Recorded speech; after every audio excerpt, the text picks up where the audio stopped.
여행 좋아하십니까? 사람들은 이 여행이라는 단어에 가슴을 설레곤 합니다.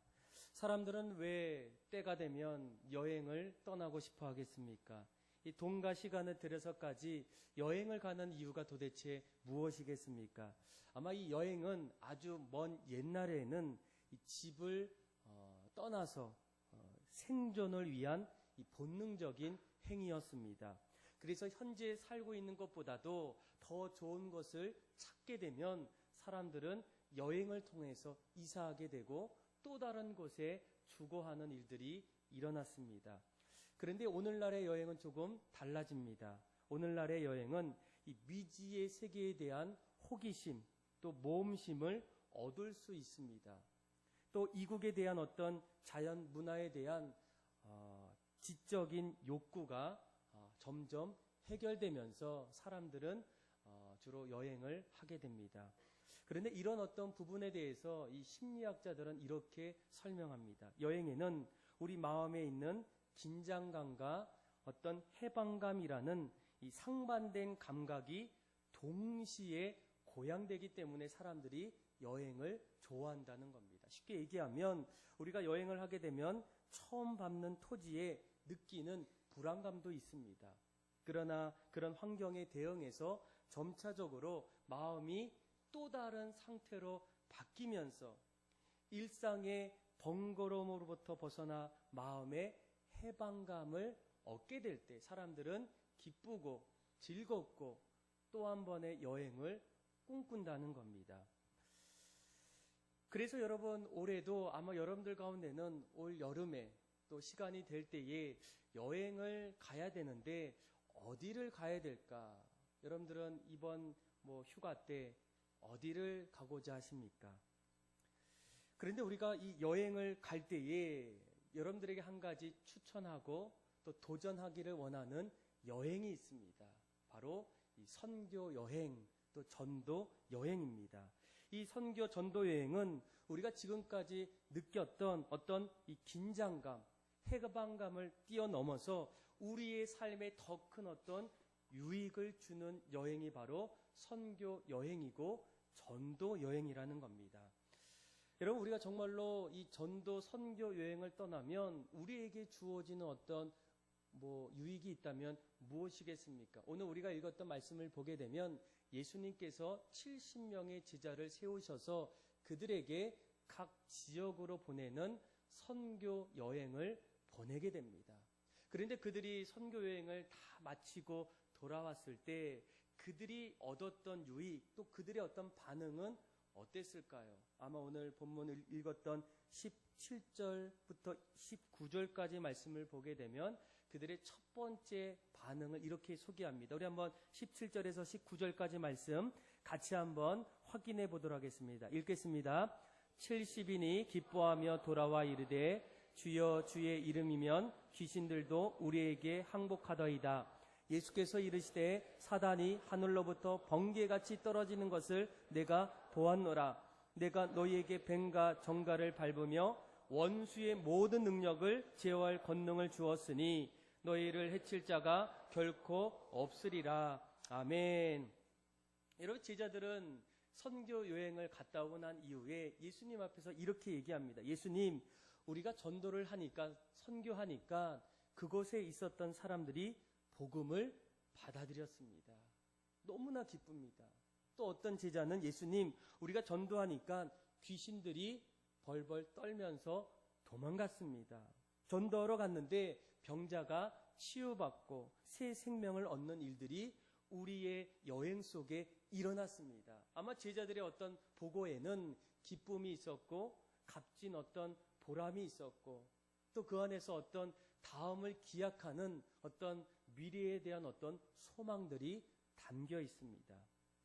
여러분 우리가 왜 선교 현장에는 도대체 어떤 일들이 일어나겠습니까? 가장 중요한 것은 선교 현장에는 하나님의 임재하심이 나타나기 때문입니다. 방금 읽었던 17절에서 19절까지 말씀이 동일한 본문을 가지고 유진 피터슨이 썼던 메시지 성경 안에는 이렇게 표현합니다. 제가 한번 읽어볼게요. 예수께서 말씀하셨다. 나도 안다.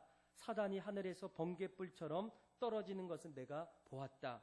내가 너에게 무엇을 주었는지 알겠느냐? 너희는 뱀과 정갈을 밟고 걸어도 무사히 지나갈 것이고 원수의 공격에도 보호받을 것이다. 아무도 너희를 건드릴 자가 없을 것이다. 그러니까 전도 여행 속에 일어나는 겁니다. 그러면서 그러나 위대한 승리는 악을 다스리는 너희의 권세에 있지 않고 너희를 다스리는 하나님의 권세와 너희와 함께 하시는 그분의 임재에 있다. 이런 그렇지 않습니까? 우리가 전도, 선교 여행을 갔을 때 가장 중요한 것은 그 자리에 하나님이 우리와 함께 하신다는 겁니다. 그래서 여러분 우리가 날마다 어떤 분들은 나의 삶 속에 하나님의 임재와 하나님의 은혜를 경험하기를 원할 때 그때 우리에게 가장 좋은 방법은 바로 선교의 현장에 가는 일입니다. 우리가 전도 여행을 떠날 때 제자들이 보고하고 기뻐했던 그런 놀라운 일들이 우리에게도 동일하게 나타난다는 겁니다.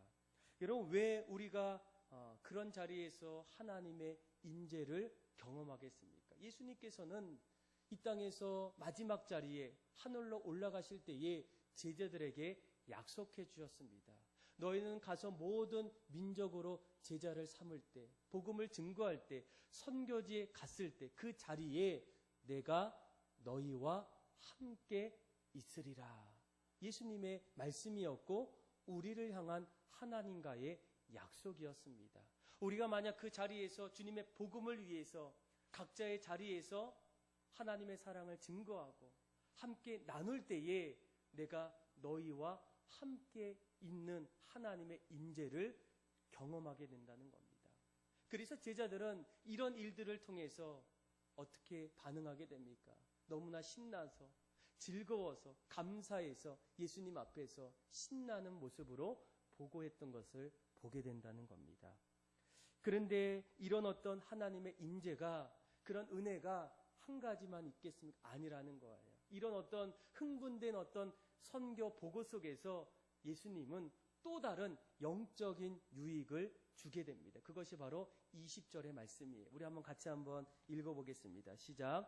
그러나 귀신들이 너에게 항복하는 것으로 기뻐하지 말고 너희 이름이 하늘에 기록된 것으로 기뻐하리라. 아멘. 이런 제자들이 막 신이 났어요. 흥분했어요.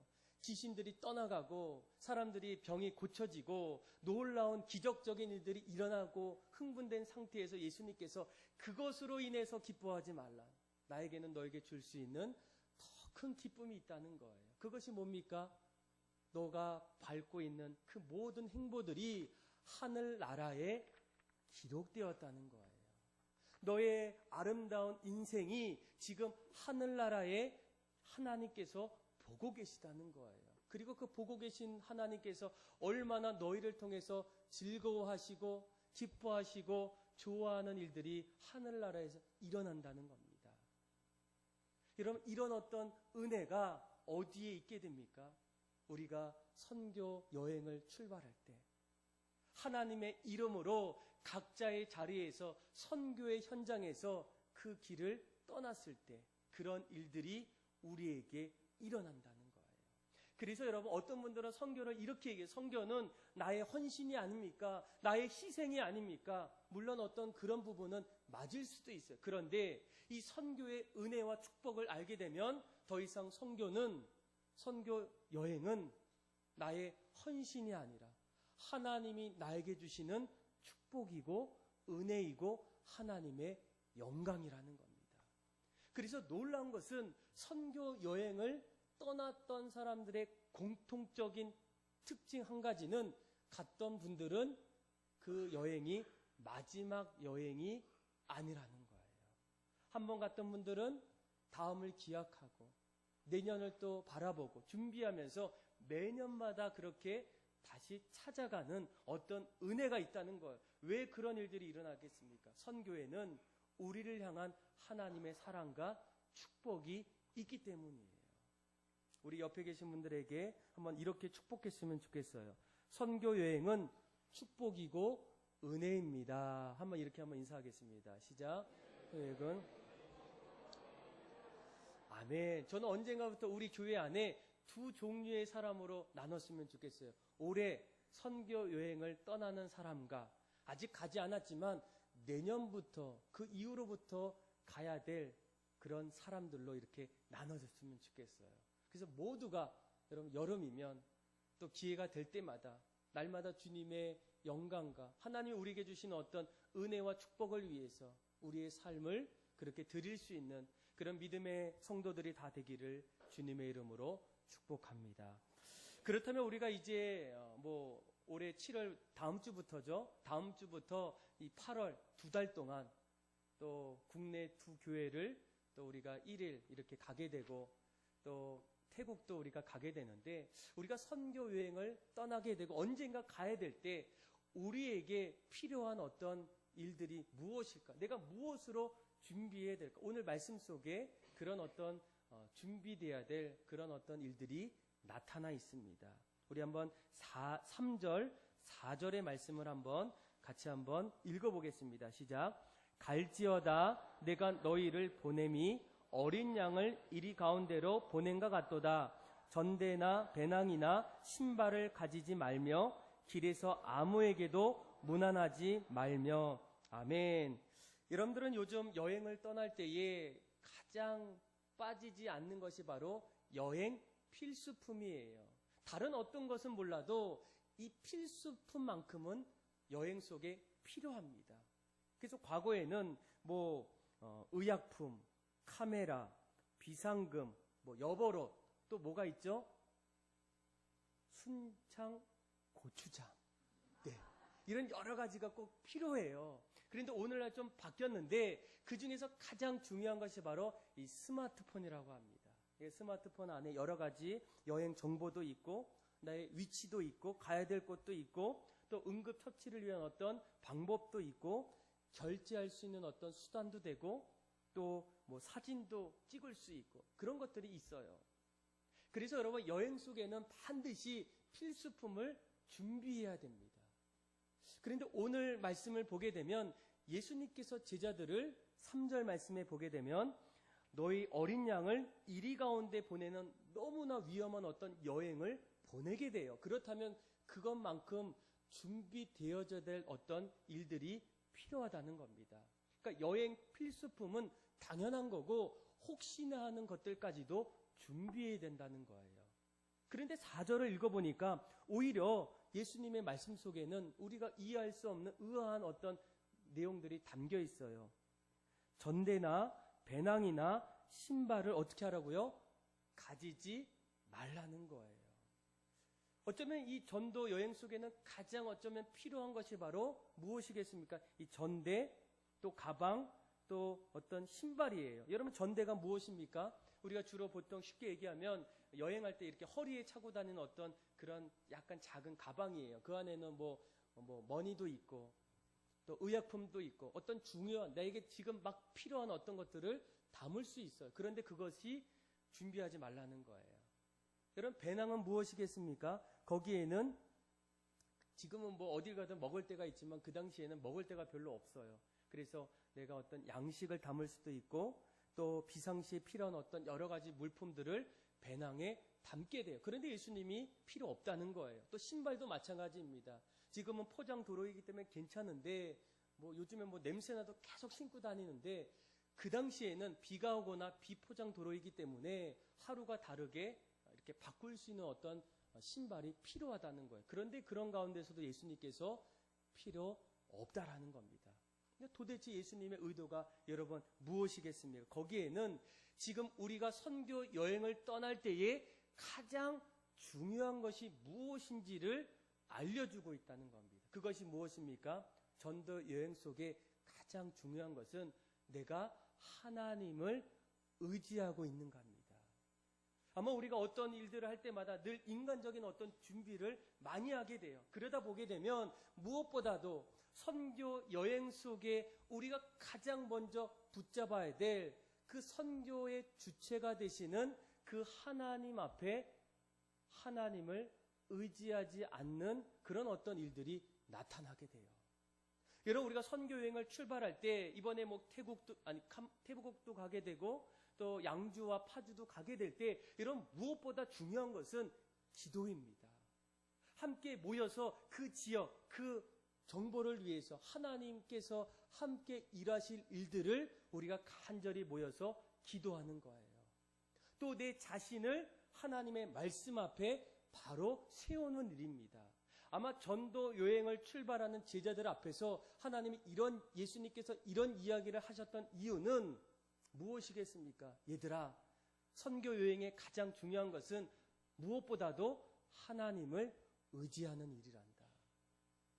너가 설령 신발을 준비하지 못할지라도 또 내가 전대를 가지지 못할지라도 무엇보다도 너가 하나님 앞에 기도하면서 하나님 말씀을 의지하면서 너희가 담대하게 나가고 있는지를 예수님께서 이 제자들에게 원하고 있다는 거예요.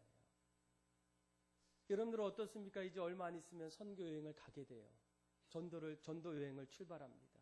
해외를 가게 되고 또 국내를 가게 되고, 그런데 그때에 꼭 잊지 말아야 될 거.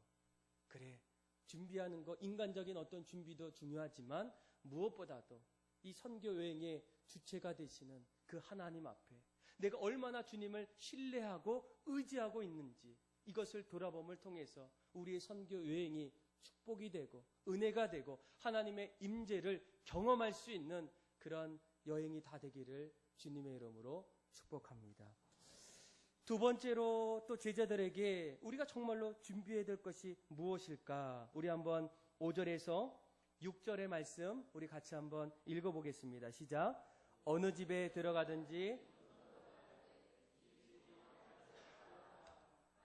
평안을 받을 사람이 거기 있으면 너희의 평안이 그에게 머물 것이요, 그렇지 않으면 너희에게로 돌아오리라. 아멘. 아마 4절, 5절, 6절 계속 읽어보면 그 중에 한 가지 들어오는 것이 무엇이겠습니까? 이 제자들이 선교 여행을 갈 때에 사람들과의 만남을 통해서 해야 될 일들을 예수님께서 가르쳐주게 됩니다. 그 일이 무엇이겠습니까? 이 축복의, 평안의 메시지를 전하는 겁니다. 여러분들은 요즘 사람들을 만날 때마다 어떤 마음으로 사람들에게 표현하십니까? 우리가 날마다 사용하는 이 언어에는 놀라운 능력이 있다는 거예요. 언어를 어떤 사람은 인격이다 이렇게까지 얘기합니다. 왜냐하면 우리의 언어가 바뀌는 것은 우리의 마음이 역시 바뀐다는 거예요. 더욱이 나의 어떤 말 한마디가 나의 인격을 넘어서 상대방에게 영향을 준다는 겁니다. 그래서 어떤 말이 다른 사람들을 살리기도 하지만 그 언어가 그 사람을 죽이기도 해요.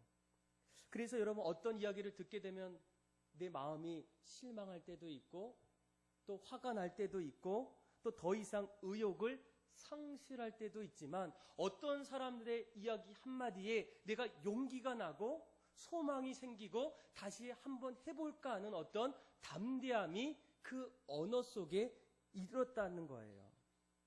그래서 성경도 이 언어에 대해서 이렇게 얘기합니다. 죽고 사는 것이 혀의 권세에 달려있다는 거예요. 너가 어떤 이야기를 하느냐에 따라서 그 사람이 위로를 받고 소망을 얻고 용기를 얻을 수 있지만 당신의 한마디가 그 사람의 인생의 영혼을 어렵게 하고 어둡게 하고 힘들게 할 수 있는 어떤 가능성이 있다는 겁니다. 그래서 예수님께서 이 제자들을 선교 여행에 보내실 때에 너희가 사람들을 만날 때마다 무엇을 하라고 얘기합니까? 다른 거 없어요. 하나님이 나에게 주셨던 그 평안함을 어떻게 하라고요? 선포하라는 거예요. 하나님이 나에게 주신 그 언어를 통해서 사람들에게 말하라는 거예요. 하나님은 사랑이십니다. 샬롬, 평강이죠. 하나님 나에게 주셨던 그 은혜를 만나는 사람들에게 말하는 거예요. 인사라는 거예요. 그래서 조금 더 말씀을 이 후절에 보게 되면 뭐 어떻게 얘기하든 하나님 나라가 너희에게 가까웠습니다. 예수님이 우리를 위해서 이 땅에 오셨습니다. 예수님이 당신을 사랑하십니다. 내가 받았던 그 은혜의 사랑으로 다른 사람들을 섬기는 것, 그것이 바로 하나님의 평안을 전하는 일이라는 거예요. 그래서 여러분, 우리가 선교 여행을 갈 때에 여러 가지 준비할 것도 있지만 무엇보다도 내가 사람들을 만날 때마다, 함께할 때마다 하나님이 나에게 주셨던 그 평강과 사랑을 나눌 수 있는 어떤 그런 준비가 되어 있는지를 점검하셔야 된다는 거예요. 여러분들은 어떻습니까? 여러분들의 언어 속에, 여러분들의 말 속에 어떤 분위기, 어떤 의미가 흘러가고 있습니까? 여러분, 우리가 정말로 선교 여행을 떠날 때에 필요한 것이 좀 많이 있는데, 그 중에서 예수님은 오늘 말씀에 세 가지를 얘기해요. 하나는 무엇보다도 하나님을 의지하고 신뢰하는 거예요. 그리고 두 번째는 축복의 메시지를 준비하는 겁니다. 내가 이제 누구를 만나야 되는데 그 사람에게 내가 뭐라고 얘기할까? 그 짧은 순간에 어떤 메시지를 전해야 될까? 하나님은 평안의 메시지, 축복의 메시지를 전하라는 겁니다. 그리고 마지막 세 번째, 우리 한번 10절에서 12절까지 말씀 우리 같이 한번 읽어보겠습니다. 시작. 어느 동네에 들어가든지 너희를 영접하지 아니하거든 그 거리로 나와서 말하되 너희 동네에서 우리 발에 묻은 먼지도 너희에게 떨어버리노라. 그러나 하나님 나라가 가까이 온 줄을 알라하라. 내가 너희에게 말하노니 그날의 소돔이 그 동네보다 견디기 쉬우니라. 아멘. 여러분, 한 가지 우리가 복음을 증거할 때에 이 도대체 누가 복음을 증거해야 되겠습니까? 정답은 예수님을 믿는 모든 사람이 복음을 증거하는 겁니다. 예수님은 우리에게 가서 너희는 모든 민족으로 제자를 삼아라. 너희는 온 천하에 다니며 만민에게 복음을 전하라. 다른 어떤 사람이 아닌 먼저 주님을 나의 구주로 고백했던 사람들에게 부탁하신 말씀이라는 겁니다. 그래서 아마 이런 어떤 이야기를 들었기에 여기 있는 분들도 복음 전하는 것은 당연히 우리가 해야 될 일이다 라고 알고 있지만 실천적으로는 그 일들을 하기가 어렵다는 거예요. 그래서 언젠가부터 그 일을 포기하는 사람도 있다는 겁니다.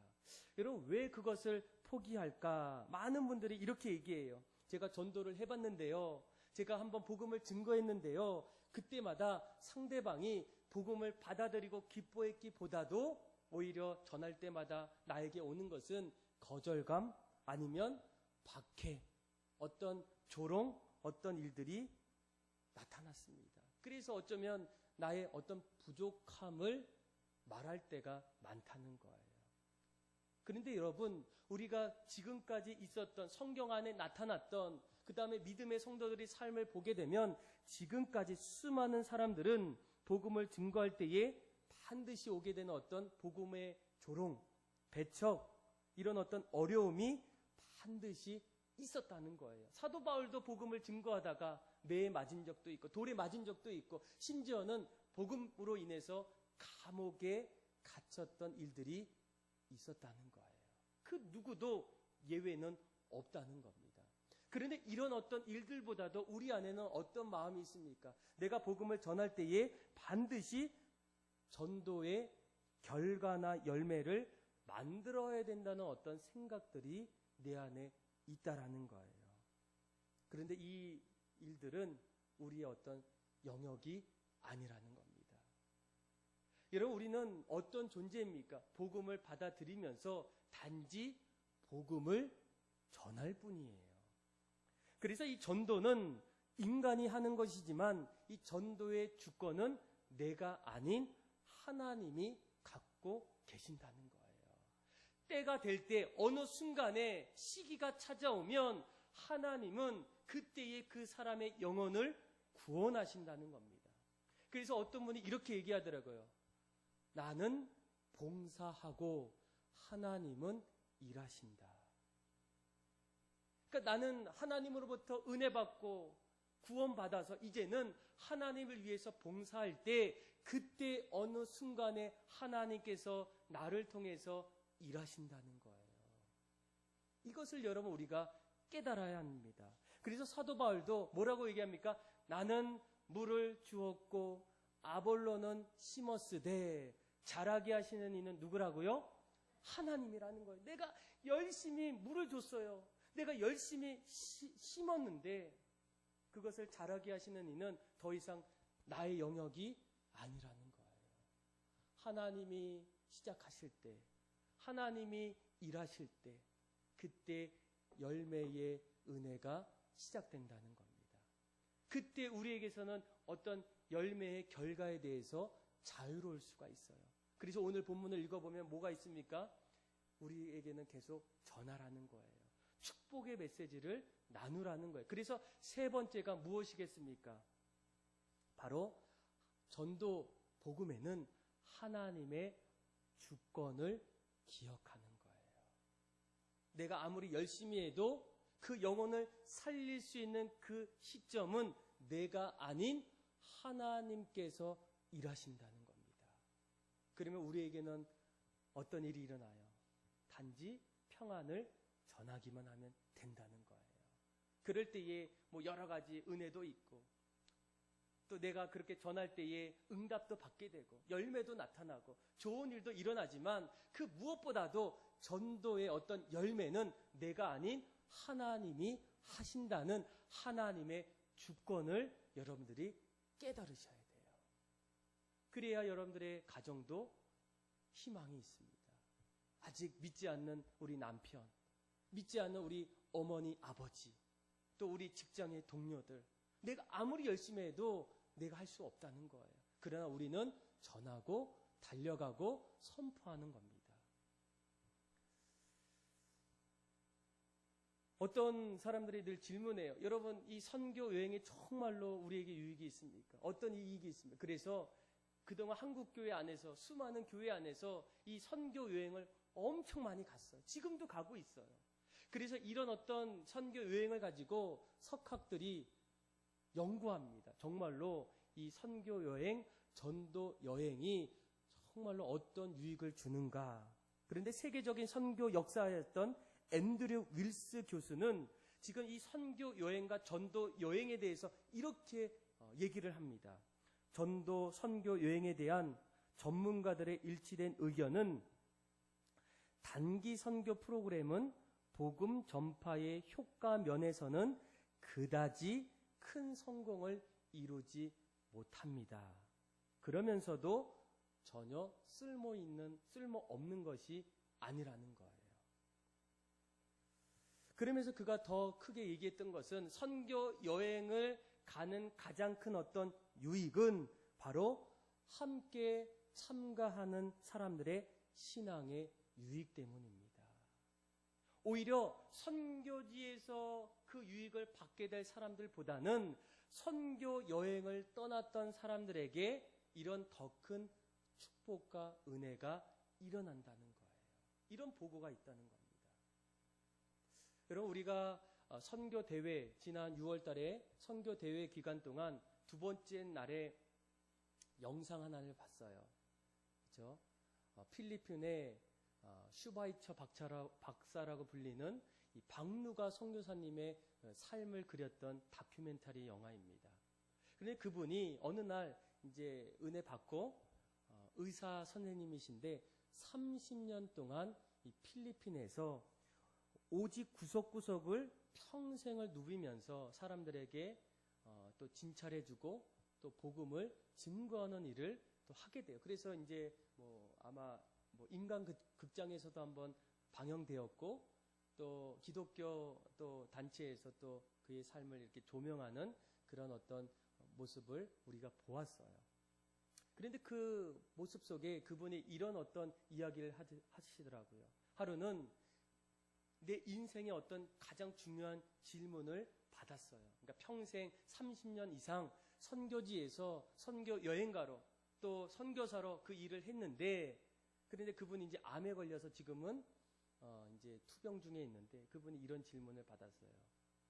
선생님, 만약에 다시 태어나더라도 이 길을 가겠습니까? 그런데 젊었을 때에는 그분이 이렇게 얘기하더라고요. 그때는 조금 고민했습니다. 그런데 이제 나이가 들고 평생을 그렇게 살다 보니까 이렇게 얘기해요. 그때는 조금 고민했지만 평생 선교사의 삶을 사는 마지막 자리에서 그는 내가 다시 태어나더라도 나는 이 사역의 길을 가겠습니다.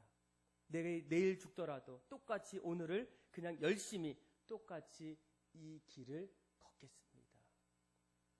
아마 그분의 어떤 대답 속에는 여러분 무엇이 있겠습니까? 평생을 그렇게 살아와 봤는데 이것만큼 소중한 일이 없다는 것을 깨달았다는 거예요.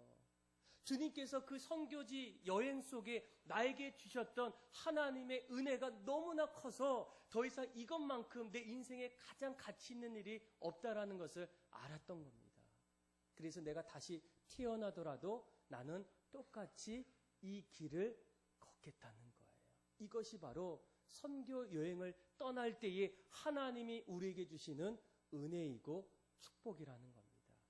사랑하는 믿음의 성도 여러분, 하나님은 우리를 사랑하셨고 또 우리를 죄에서 구원해 주셨어요. 그리고 우리에게 날마다 축복을 주기를 원하고 계십니다. 우리도 날마다 하나님으로부터 축복을 받기를 원해요.